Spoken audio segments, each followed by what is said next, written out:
Hello students, welcome to CAC Paris Academy. This side your Apurva sir. Today's date is 7th of June. Let's start our newspaper analysis today. So students, please do like our videos, and if you have any questions, or please do answer the questions at the last in the comment section, and please don't forget to share and subscribe to the YouTube channel of CAC Paris Academy.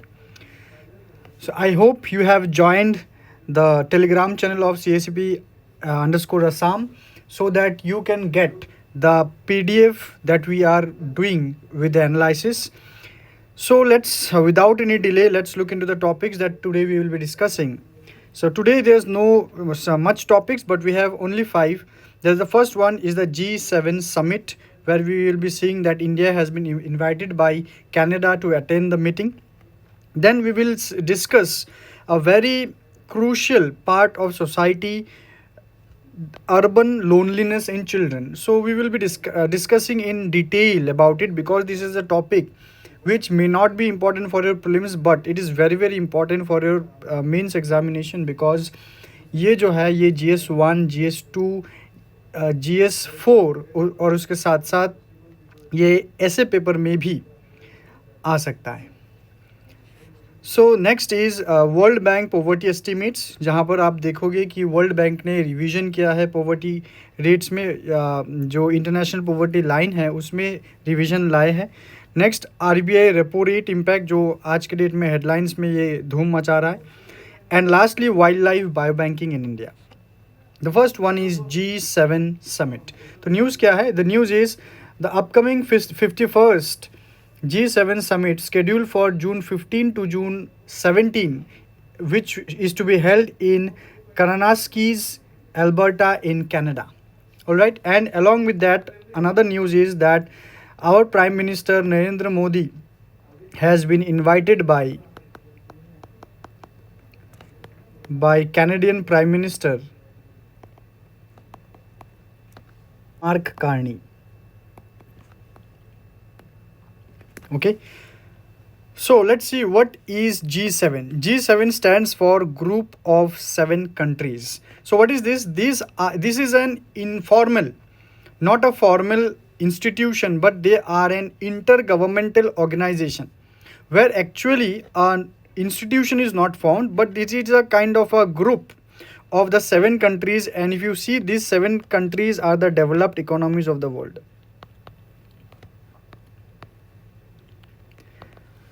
Okay, and they discuss in various economic policies, global policies, strategic implications, counter-terrorism.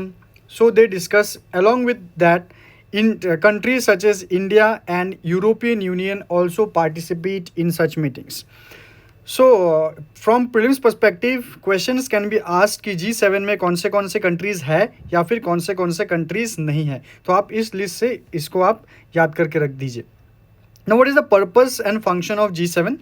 The purpose is to discuss and coordinate the economic policy and security in the region or globally, while it does not have a permanent secretariat. Now, you have to remember for your examination, especially prelims, ki in a statement based question it may come ki does G7 has a permanent secretariat or does G7 has no permanent secretariat. So the answer is it does not have any permanent secretariat or any legal authority. All right, now what is the India's role? India is not a member. It can be asked in your examination, and India is invited in G7 summits as a guest. Okay, and that reflects that what is the India's position globally. It reflects India's global economic and strategic significance. Like, it does not invite each and every country, each and every developing country. They do invite some major developing countries. All right, now if we see the G7 summit 2025, what are the key agendas to be discussed here? First agenda is international peace and security, जहाँ पर Russia Ukraine conflict जो है उसके बारे में discussions होंगे. Middle east stability, middle east में conflict और जो डिस्टेबिलिटी है, लाइक सूडान में जो क्राइसिस है, वो रिलेटेड भी डिस्कशन होंगे. Next is global economic stability. Global economic stability में जो ट्रेड रिलेशंस जो है, जो ट्रेड टेंशंस ग्लोबली कुछ ही महीनों में थोड़ा सा इंक्रीज़ हुआ है due to US tariff policies, वो सब डिस्कस होंगे. उसके बाद climate change and environmental sustainability, जहाँ पर क्लाइमेट फिनांसिंग के बारे में कहा जाएगा, बायोडाइवर्सिटी और पॉल्यूशंस को लेके बातचीत होंगे, and then digital transformation and technology governance. तो वहाँ पर जैसे कि एआई रिलेटेड कुछ डिस्कशंस होंगे और साइबर सिक्योरिटी को लेकर भी डिस्कशंस होंगे, and lastly gender equality and inclusive development. तो क्या क्या नए नए इनिशिएटिव्स लाए जा सकते हैं उसके बारे में इस समिट में होंगे discussions. Next, urban loneliness in children. ये आर्टिकल अगर आपको पढ़ना है तो आप असम ट्रिब्यून में एडिटोरियल सेक्शन में देख सकते हो, बहुत ही beautiful article that has been published today, so you must read. So the article is facets of urban loneliness. तो आप यहाँ पर अगर पेपर्स देखते हैं तो यहाँ पर यस GS2 में आएंगे मेंटल हेल्थ, GS1 में आएगा अबाउट अर्बनाइजेशन, ऑलराइट। उसके साथ ये GS4 का भी टॉपिक होगा अबाउट एथिक्स, क्योंकि यहाँ पर चिल्ड्रन के बारे में अगर बात हो रहा है तो यहाँ पर कुछ ethical responsibilities of parents towards their children, तो वो एथिक्स में आएगा। Even this type of topic are also can be reflected in essay paper as well. So it becomes a very, very important topic for your mains examination. Now, see, so what this article talks about, the article actually talks about ki how the change in society due to urbanization, it is leading to urban loneliness in children. Okay, the children are getting lonely. So it have some psychosocial challenges. Because it is not just about physical isolation की कोई बातचीत करने के लिए नहीं है, उसके साथ वो एक सोशल आइसोलेशन है which leads to some emotional deprivations कि if there is no friends to be made, तो जो बच्चों का जो इमोशंस है that cannot be reflected in front of those, and कुछ ऐसे इमोशंस है जो कि पेरेंट्स के सामने भी वो जाहिर ना कर पाए, वो फ्रेंड्स के सामने कर सकते हैं। Fractured social structures, the urbanization में एक सोशल स्ट्रक्चर जो है वो फ्रैक्चर्ड है, बिकॉज आज अगर आप इंडिया में देखो there is a culture of flat culture, जहाँ पर एक नेबर दूसरे नेबर से ठीक से बात भी नहीं करता, because they arrive home very lately, या फिर वो रिक्रिएशन के नाम पे कई अलग अलग जगह पर जाते हैं, घूमते हैं, खाते पीते हैं, alright, and they do not actually communicate with their neighbours with have and built a kind of solidarity, जो कि हमें पहले देखा जाता था, रूरल एरियाज़ में ज़्यादा देखा जाता है कि रूरल एरियाज़ में जो नेबरहुड के बीच जो बॉन्डिंग है, जो सॉलिडारिटी है, दैट इज़ वेरी स्ट्रॉन्ग। वहाँ जो एक एडेसिव वहाँ पे काम करता है, जो अर्बन एरियाज़ में वो मिसिंग है। उसके साथ weakening of traditional support systems की, वो जो हमारे एंसेस्टर्स है या फिर ग्रैंड पेरेंट्स है जो वो हमें जो वैल्यूज़ इम्पार्ट करते हैं, तो वो आजकल अर्बन चिल्ड्रन में मिसिंग है, ऐसा हमें प्रतीत होता है। Now there is also certain factors that has been mentioned here कि जैसे ये फ्रैक्चर्ड फैमिली स्ट्रक्चर्स की आज ज़्यादातर जो एक्सपांशन है it is about the nuclear families ज़्यादा है, parents are working and they are investing very less time with their children, absence of grandparents की देखा जाता है ग्रैंड पेरेंट्स किसी गांव के घर में है या फिर अलग से रह रहे हैं, and there is an emotional neglect. Space constraint, space constraint मतलब अगर आप देखते हैं पहले जो बच्चे हैं वो निकल जाते थे कई फील्ड में, क्रिकेट खेलते थे, फुटबॉल खेलते थे और तरह तरह के traditional games used to be played which are actually talked by our parents. पे आज के डेट में अगर आप बाहर चले जाओ किसी भी बड़े शहर में कहीं पर भी जाओ, आपको लैक ऑफ ओपन एरियाज़ मिलेंगे। There is no such open areas to be played freely.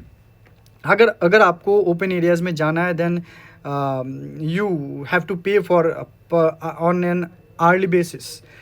Isolation in high rise apartments, जो कि वो फ्लैट कल्चर है, वो it leads to isolations also. Digital exposure, आज के डेट में बच्चे जो अपने रिक्रिएशन पढ़ाई के अलावा अगर वो कुछ और करे, that is investing their time in screen. Internet and social media इतना ज़्यादा इंटरेक्टिव बन गया है बच्चों के साथ कि वो जो सोशल एंगेजमेंट है वो नहीं करते। डिक्लाइन इन कम्युनिटी कल्चर, वही है नेबरहुड कल्चर जो मैंने अभी भी डिस्कस किया, वही है। Commercialization of education, schools prioritize results over emotional wellbeing, teachers are indifferent.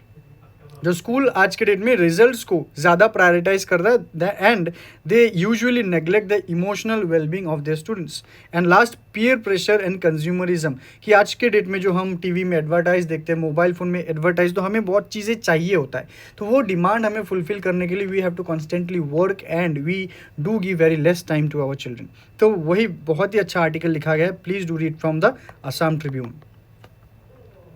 Okay, now ये जो इम्पैक्ट है, लोनलीनेस है, तो उसके वजह से बच्चों के ऊपर क्या इम्पैक्ट पड़ रहा है, जैसे कि साइकोलॉजिकल इफेक्ट। उसके लिए हम देख रहे हैं कि childrens they generally go into depression at a very young age, anxiety, self harming behaviour, कुछ नार्सिसिस्टिक टेंडेंसीज। कि नार्सिसिस्टिक टेंडेंसी मतलब कि मैं जो बोलता हूँ या फिर मुझे मुझे मुझे ज़्यादा पता है, the emphasis on that. There is a behavioural issue कि आजकल के बच्चे में एग्रेशन ज़्यादा देखने को मिलता है and they do have a lack of respect for elders. Obviously सब लोग ऐसे नहीं होते, बस ज़्यादातर ये एक पैटर्न आज के डेट में देखा जा रहा है। Next is cognitive dissonance. Cognitive dissonance मतलब कि डिजिटल मीडिया को लेकर इतना ज़्यादा इंफॉर्मेशन अवेलेबल हो रहा है, तो you do not have to use your brain cells to think about it. कि बहुत ही ईजी एक्सपोजर आपको मिल रहा है इंफॉर्मेशन में। So there is a cognitive dissonance, erosion of traditional values, they reduce the respect for elders, decline in collective identity and social responsibility. So there is more of consumerism and there is a more of your individuality. So there will be some key terms that you have to know to write in your examination. तो ये key terms आप लोगों को सीखना होगा। Next, world bank poverty estimation. तो आज newspaper में आया है कि वर्ल्ड बैंक जो है उसने पॉवर्टी लाइन को रेज किया है टू $3 पर डे। ऑलराइट, तो मतलब जो पहले पॉवर्टी लाइन था, वो जो थ्रेशोल्ड इनकम था पर डे का, उसको इंक्रीज किया गया है up to $3 per day, and which led to the arrival of the data that the poverty rate had fall to 5.3%। Now let's see कि अगर हम यहाँ पर देखते हैं कि पहले जो है पॉवर्टी लाइन जो था वो $2.15 पर डे था, उसको रेस करके $3 पर डे कर दिया गया। और एक पॉवर्टी लाइन आपको मिलेगा, that is LMIC poverty line. तो LMIC stands for lower middle income countries. Lower middle income countries मतलब जो lower to middle income countries है, उनका जो GNI पर कैपिटा है, gross national income per capita, तो उनका एवरेज लेकर एक पॉवर्टी लाइन अलग से बनाया गया है by the world bank. Alright, तो वो 3.65 पर डे था, उसको भी रेस करके 4.20 कर दिया गया है ना। उसके ये चेंज करने के बाद क्या रिजल्ट आया है, देखिए इन कॉन्टेक्स्ट टू इंडिया। तो ये देखा गया कि इंडिया में जो पॉवर्टी रेट है वो डिक्लाइन हुआ है। So India shows a consistent decline in both income and multi dimensional poverty across rural and urban areas. तो यहाँ पर डेटा तो बहुत सारे हैं, पर ज़्यादा डेटा नहीं चाहिए, सिर्फ आप ये जो अमाउंट है, जो पर डे रेट है, उसको आप याद रखिए। Next, second one, consumption growth. Significant increase in per capita consumption, मतलब जो पर पर्सन है ऑन एन एवरेज उनका कंजम्पशन भी इंडिया में इंक्रीज हुआ है, बिकॉज कि लोगों का जो परचेजिंग का पावर है that has increased. Third one, educational impact, कि education remains a key differentiator. Only 14.9% of post secondary educated Indians are poor versus 35.1% without schooling. मतलब जो स्कूलिंग नहीं किए हैं उनमें 35.1% पोर है, बाकी जो पोस्ट सेकेंडरी उन्होंने एजुकेशन कंप्लीट किया है वहाँ पर 14.9% पॉवर्टी देखने को मिलता है। Inequality, despite progress disparities persist. तो हाँ, इनइक्वालिटी इंडिया में है, specially there is a rural urban divide, rural urban economic divide, and education level में भी रूरल अर्बन में बहुत ही एक गैप देखने को मिलता है। So that is the implications of the new poverty estimates given by World Bank. Next is RBI repo rate impact. ठीक है, what is repo rate? Repo rate, it is the percentage or it is the rate by which the commercial banks, the scheduled commercial banks, they borrows short term funds from Reserve Bank. All right, and this repo rate is also known as the policy rate. तो ये जो rate है, policy rate जो है, इसका increase और decrease it determines the money supply और liquidity in the economy. सो क्या किया है रिसेंटली आरबीआई ने 50 बेसिस पॉइंट, मतलब पहले था 6%, 6% से अभी 5.5% रेपो रेट डिक्रीज हुआ है, that is by 0.5% repo rate has fall. So उसके इम्पैक्ट क्या होगा? इम्पैक्ट अभी देखिए यहाँ पर दो इम्पैक्ट हो सकते हैं, मतलब होगा ही। First is a positive impact on the home loan borrowers, कि जो लोग होम लोन जो लेना चाहते हैं या फिर कोई भी लोन जो हो, any loan, now it is positive on that. Why? Because the interest rate on loan will be less. क्योंकि अगर आरबीआई कम इंटरेस्ट चार्ज कर रहा है कमर्शियल बैंक से, तो वो बेनिफिट कस्टमर्स को भी पास ऑन होना चाहिए कि लोन का इंटरेस्ट कम होगा। मतलब देखिए यहाँ पर आरबीआई है, आरबीआई से आरबीआई इंटरेस्ट लगा शेड्यूल कमर्शियल बैंक से, तो वो इंटरेस्ट परसेंटेज जो है वो लो हो गया। तो अभी ये बेनिफिट इकोनॉमी को देने के लिए जो बोरोवर्स होंगे, उन बोरोवर्स को भी वो lower interest rate pass on किया जाएगा। Now there is a negative impact on the fixed deposit investors. Now what, यहाँ पर नेगेटिव इम्पैक्ट क्या होगा? जो एफडी इंटरेस्ट रेट्स है, दो FD interest rates will go down. Now the question is why the FD interest rates will go down. Now see कि अभी loan देने के लिए आरबीआई को ज़्यादा पब्लिक मनी के ऊपर निर्भर नहीं रहना है। क्यों? क्योंकि अभी आरबीआई ने इंटरेस्ट रेट्स लो किया है, मतलब कम इंटरेस्ट में अभी कमर्शियल बैंक आरबीआई से पैसा लेगा और वो लोगों को लोन दे सकता है। So there is a now less demand of public money, कि पब्लिक डिपॉजिट्स अभी कम भी होगा तो भी कमर्शियल बैंक का चल जाएगा। पर जब आरबीआई इंटरेस्ट रेट्स को इंक्रीज करते हैं, तब the cost of borrowings become more, ज़्यादा कॉस्ट ऑफ बोरोइंग्स हो जाता है। आरबीआई से अगर पैसा ले तो तब डिपॉजिट्स के डिमांड ज़्यादा होते हैं, कि कमर्शियल बैंक बोलेंगे, लोगों को लालच देंगे कि हम आपको ज़्यादा इंटरेस्ट देंगे, तो आप यहाँ डिपॉजिट्स कीजिए, और उन डिपॉजिट से लोन दिए जाएंगे। पर यहाँ पर केस उल्टा है कि इंटरेस्ट रेट्स जो है वो भी डिक्रीज हुए हैं, तो अभी पब्लिक मनी की डिमांड कम हो गए। तो इसी वजह से जो एफडी इंटरेस्ट है वो भी कम होंगे। ऑलराइट, सो ये प्रीलिम्स में आ सकता है कि अगर रेपो रेट कम होता है तो होम लोन के ऊपर क्या इम्पैक्ट होगा। इसको उल्टा करके भी दे सकते हैं, स्टेटमेंट वाइज। ये एक स्टेटमेंट हो सकता है, ये 2 नंबर स्टेटमेंट हो सकता है, ठीक है। ऐसा भी हो सकता है कि होम लोन में पॉजिटिव इम्पैक्ट होगा, लोअर रेपो रेट की वजह से bank will reduce the lending rate. चलो ठीक है, अभी जब एफडी इंटरेस्ट रेट बढ़ जाएगा, नहीं, एफडी इंटरेस्ट रेट्स भी कम होंगे। So that is a negative impact. Now the next news is wild life bio banking in India.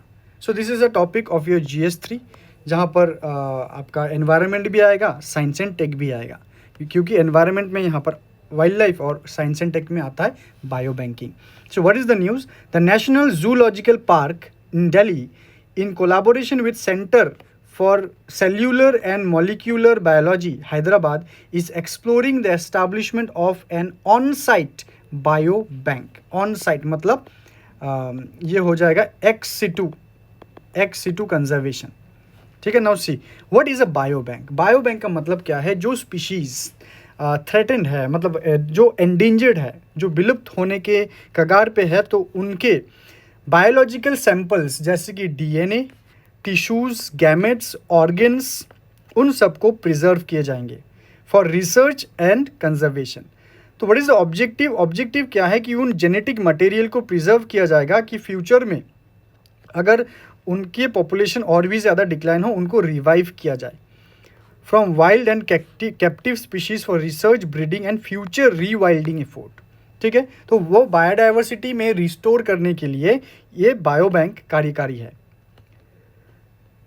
To strengthen ex situ conservation. What is the meaning of ex situ conservation? Ex situ का मतलब है जो उनका जो wild life है, जो habitat है, उनसे बाहर, उस जगह से बाहर कंजर्व करना। जैसे कि अगर आप नेशनल पार्क बोलिए, वाइल्ड लाइफ सेंचुरी बोलते हो, तो वो जो है वो इन सिटू है, कि वो कंजर्वेशन एफर्ट्स हैबिटेट में, वाइल्ड लाइफ का जो हैबिटेट है, ओरिजिनल हैबिटेट में, वहाँ स्टेप्स लिए जा रहे हैं। पर अगर मान लीजिए जू, कोई एक लेबोरेटरी, तो वो तो हैबिटेट नहीं है, वो हैबिटेट से बाहर है, तो वो होगा एक्स सिटू कंजर्वेशन।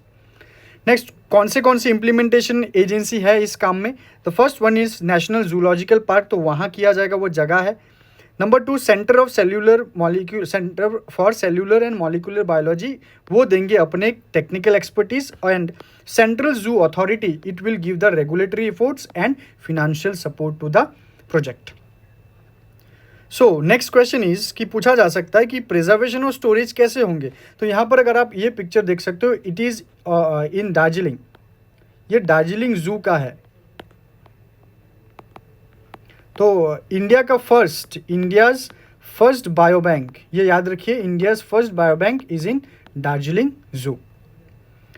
तो जो है वो सैंपल कलेक्शन होने के बाद वो cryo preservation. What is cryo preservation? Cryo का मतलब है ठंडा, cold, very cold, in liquid nitrogen. तो लिक्विड नाइट्रोजन में स्टोर करके वो सैंपल रखा जा सकता है which is around -196 degree Celsius, और डीप फ्रीजिंग कोल्ड स्टोरेज में रखा जा सकता है which is around -80 degree centigrade.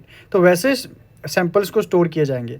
और यहाँ पर आप एक लिस्ट देख सकते हो of the endangered species. Few examples under wildlife protection act schedule 1 and 2, जैसे कि Asiatic lion, Bengal tiger, Indian elephant, Indian rhinoceros, lion tail macaque, Indian bison या फिर gaur, dhole, Asiatic wild dog, घड़ियाल एंड स्पेक्टिकल्ड कोबरा. सो ये जो list है again it is very important for your pre. So we have ended our session for today. So there is 2 MCQs for you. Both are related to Biobank. Please do see this question and do answer in the comment section. If you are interested for your preparation boost, तो आप हमारे CSCP IAS academy के GS foundation batch को join कर सकते हैं for both offline and online classes. तो अधिक जानकारी के लिए आप इस नीचे दिए गए नंबर पे कॉल कर सकते हैं. And if you want to just brush up your things and add on some values to your preparation, then you can call in this number to get your smart book 17 study books of our study materials which will be very beneficial for you. So thank you so much students. Till then, take care.